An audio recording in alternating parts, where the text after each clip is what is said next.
บัดน้ำกินเจ้านี่เด้อสะกินเถอะเอา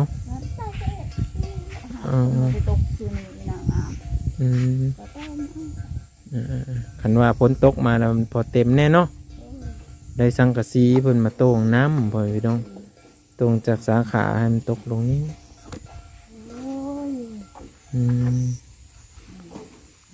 เป็นก็แล้วไปอาบน้ำจริงใจแต่ลูกคนเดียวก็ใส่แต่ลูกผู้หญิงกันแล้วส่วนหลายหาบน้ำตำเข้านึ่งเข้าเนาะผู้ชายก็เฮ็ดเวียกแนวอื่นพอพี่น้องเอ้ย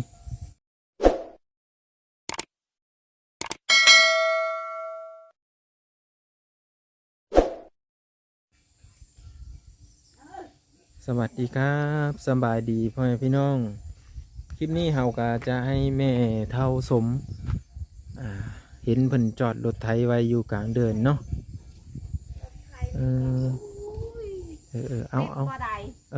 เอาสบายดีก่อนสบายดีอยู่ดีไม่แห้งมื้อนี้เพิ่นสิมาให้เบิ่งเนาะโอ้มันเพ่แล้วบ่แม่เท่าหักว่าเพ่ก็บ่ได้เพ่ปานใดหักคอเพ่มันหักมันติดบ่ได้เพ่เด้หันติดแล้วก็หันมันบุญแล้วก็ม้อยลุงแล้วดับเลยโอ้มันเป็นติดอันนี้โว้ยติดบ่ได้บักเกาะเมื่อยแล้วเมื่อยติดปีกายนี่ติดจนว่า10 เทื่อ20 เทื่อกับบ่พูนมันบ่ติดเลยซื้อในราคาเท่าไหร่รถไถนี่อันนี้ค่ะใช่ประมาณ20,000 บาท20,000เฮา10,000ป่ายแล้ว20,000วางนี้แหละประมาณ20,000บาทอันนั้นดินนะดินน้ำคอยคุยอันนั้นให้ได้ดินแล้วก็พอนะพอยน้อยสักเอารถไถไปแลกดินเอาดินไปแลกรถไถแลกรถไถเพื่อว่าหาให้เอาเงินลาวหันซื้อเราเอาเมียนดินเพื่อว่าอยากได้รถไถมาไถนาในข่าวนั้นอยากได้รถมาไถนาบ่ได้ไถได้เฮ็ดนาจักปี2 ปี3 ปีเท่านั้นแหละไถนาเลยเชียเลยมันเพแล้วก็บ่ได้เลยเนาะหันบักอันนั้นจับหันได้รถบักอันนั้นบ่เฮ็ดหันบ่ได้พอม่วงก็เมื่อยเฮ็ดผู้นั้นเป็นผู้สายเนาะพอม่วงก็ยังเราเฮ็ดบ่ได้แม่นเลยรถอันนี้มันก็โอ้สิว่าอะไรมันนักแม่ใครว่าอันนั้นใครว่าอยากขายลุงนั้นพอม่วงว่าบ่ขายดอกเอาเมียนได้หันจะขายให้ทุกแต่ว่าเอาไว้บางเทื่อเขาได้สมมติว่าลูกสาวตัวใหญ่ขึ้นมาเพื่อว่าเขาสิได้แปลงได้อันนั้นนะพอได้เป็นมูลมังให้เขาแน่อันนี้เพิ่นกะ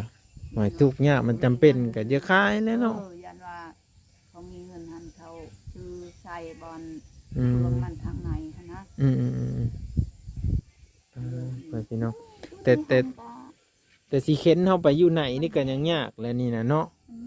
เหมือนตาพ้นได้พอให้พี่น้องเอ้ยเป็นอันนี้อยู่นี่กะฮอดเสือก็ดินเจ้าเบิ้งผาย่างมาเบิ้งในดินเจ้านี่ฮอดใส่ก็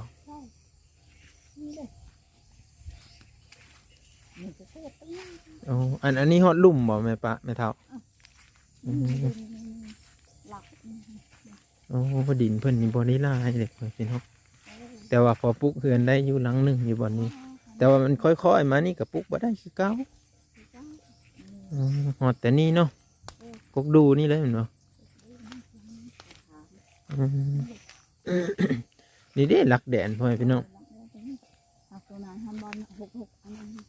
ลงไปหั่นน้อยเดียวนึงเหมือนบ่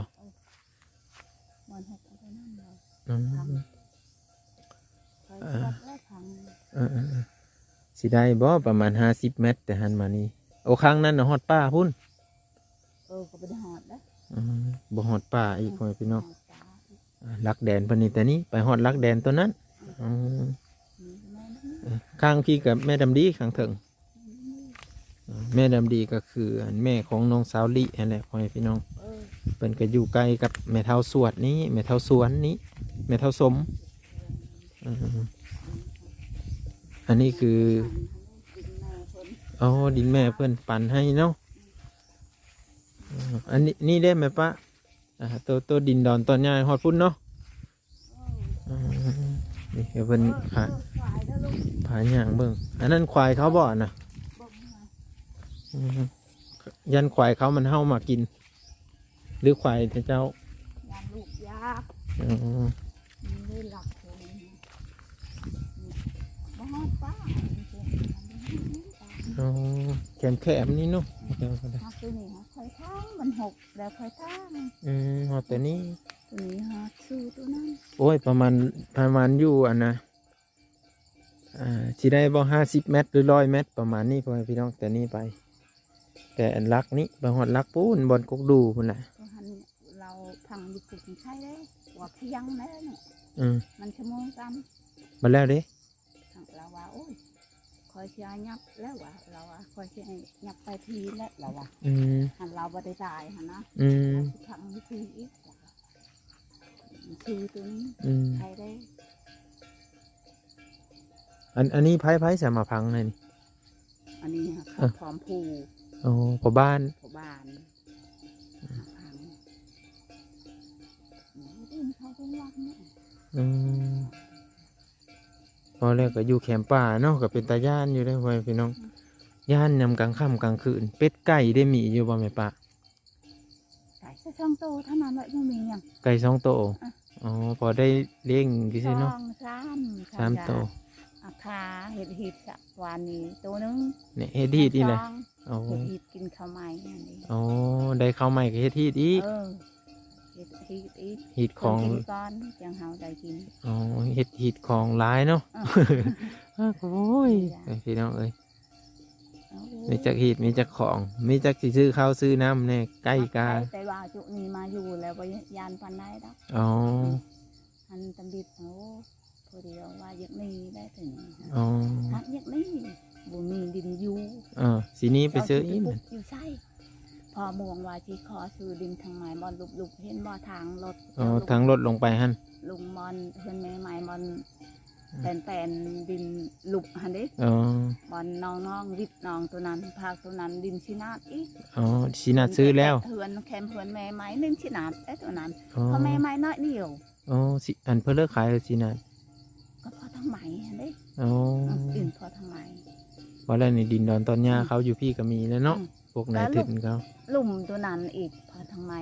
อืม ทางไหมพอไทยนี่เราเลยคายพอมงบ่มีบ่อยู่พอมงว่า อืม มีบอลอยู่อย่าคายอยู่ดินตัวนั้นหันเพราะว่าพอเชิงหันอยากตั้งห้าน โอ้ พอเราพื้นว่าอยากตั้งห้าน เนี่ยพอม่วงก็สีได้ยับอ้ออีนี่ฮะ ว่าจะได้ยังออกจากนั้นได้แล้ว อืม พังบึ้งดองเราลูกเราแล้ว เอ้าอยู่ดินตัวเองนี่แหละแม่ป้าเอ้ยแนวเลยก็ทุกข์ยากทำเลยก็ได้ อยู่นี่แหละ ไปผาย่างไปเบิ่งบ่อนน้ำอยู่น้ำกินเจ้าในบ้านนี้ อันนี้ก็คือให้เพิ่นเว้าสู่ผังพ่อพี่น้องเอ้ยกันว่าเพิ่นลูกเพิ่นบ่มานี่เพิ่นว่าสิยับหนี้แล้วแต่นี่หันว่าซั่นอืมอันนี้คือดินดอนตอนหญ้าก็บ่ได้หลายเนาะแม่เฒ่าเนาะ นั่นจ้ะเด่นมันคือฮอดเม็ดเองเนาะ อืม บ่ฮอดได้นี่ ยอดเลยอันนี้ก็ลักแดน พอนั้นดี ทางกลางไปพุ่นหาพอดำดีเนาะ พอนั้น อ๋ ดี อนี่ลักแดนเด้อพ่อพี่น้องนี่ลักแดนไปพุ่นโอ้บัดน้ำกินเจ้านี่เด้อซะ มันกินไป เอ้า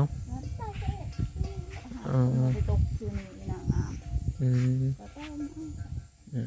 คันว่าฝนตกมาแล้วมันพอเต็มแน่เนาะได้สังกะสีเพิ่นมาโต่งน้ำพ่อพี่น้องตรงจากสาขาให้มันตกลงนี้ โอ้ย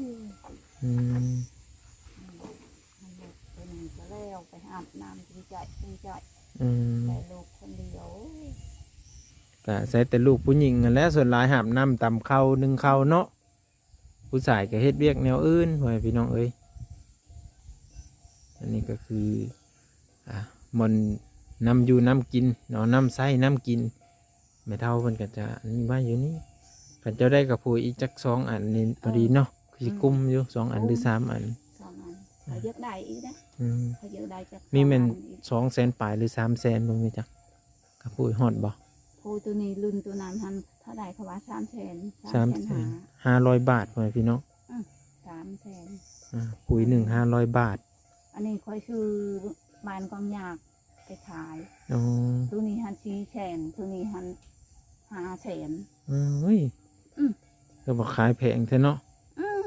บรรเทาผู้ไม่มีเงินประจำเป็นแนวไส้ จำเป็นอยากได้แล้วได้ พอได้ โต อัน ผัดบ่มี โตรงน้ โตรงนำแนวโตรงนำหันหมดโตรงแต่ตรงนี้ผูกอีก ำอ๋อ หมด มดคู่แล้วผัดมด ยาแล้วก็ยาก็หมด ไปได้ไปห้ามน้ำอีกลูก ไปห้า นะ มอีกไปหาผูกนาพอเทิมผูก แม่มันไกลอันแบบนี้หันพอได้กินอยู่น้ำกินกันเนาะ เออใครอยู่ โอ้ยพี่น้องเอ้ยอันนี้คือน้ำกินน้ำใช้แม่เท่าเนาะเป็นเครื่องรถเครื่องล้างเพิ่นนี่กับรถไทยเพิ่นนี่กับตาพ้นอยู่ข้างนอกโอ้แล้วพอพี่น้อง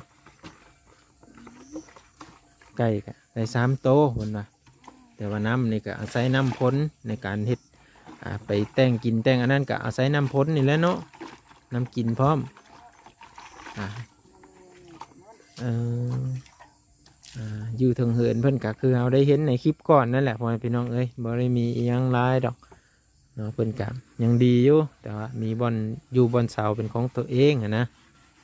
แต่น้ำใสนี่ก็ฮอดเมื่อพ้นเมื่อฤดูพ้นก็คือต้องได้ไปหาบอยู่ไก่เนาะน้องสาวตุ๊กเพิ่นได้ไปหาบพ่อแม่พี่น้องเอ้ย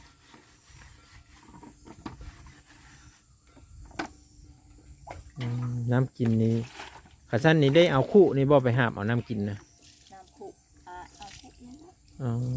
เป็นได้เอาคู่ไปหาบเอาไปพี่น้องเอาวิดีโอหน้าพอกันเมื่อเด้อ FC ทุกคนทุกท่านอันนี้ก็คือให้แม่ป้าผายางเลาะเบิ้งดินแล้วแล้วก็ผายางเลาะเบิ้งน้ำกินน้ำไส้เพิ่นนี่แหละพ่อแม่พี่น้องเอาวิดีโอหน้าพอกันเมื่อพ่อแม่พี่น้องเนี่ยเลยกะฝากติดตามและรับชมเบิ้งวิดีโอต่อไปเดี๋ยวเราจะมาถ่ายทอดวิถีชีวิตของแม่ป้าให้ได้เห็นได้ชมนำกันอีกพ่อแม่พี่น้องตัวนี้สิเอาไปใช้ก่อนตัวนี้ อันนี้อัน เอาปลาเอาไว้ผัดยามันแตะมันหักไอ้เนาะเอามื้อหน้าสิมาหาใหม่เด้อแม่เท่าเด้อ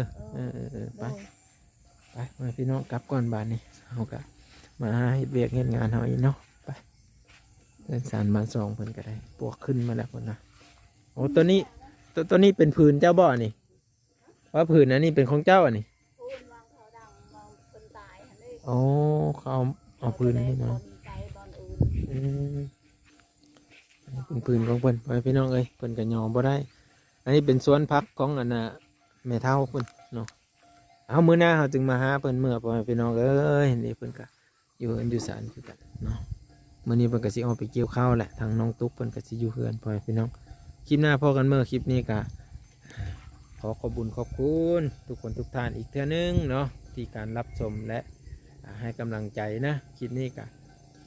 มาถ่ายวิถีชีวิตของแม่ป้าแม่เฒ่าเนาะแม่เฒ่าสวดพ่อแม่พี่น้องเอ้ยครอบครัวที่ยากจนครอบครัวหนึ่งอยู่หมู่บ้านพ่อแม่พี่น้องเนาะไปสวัสดีครับ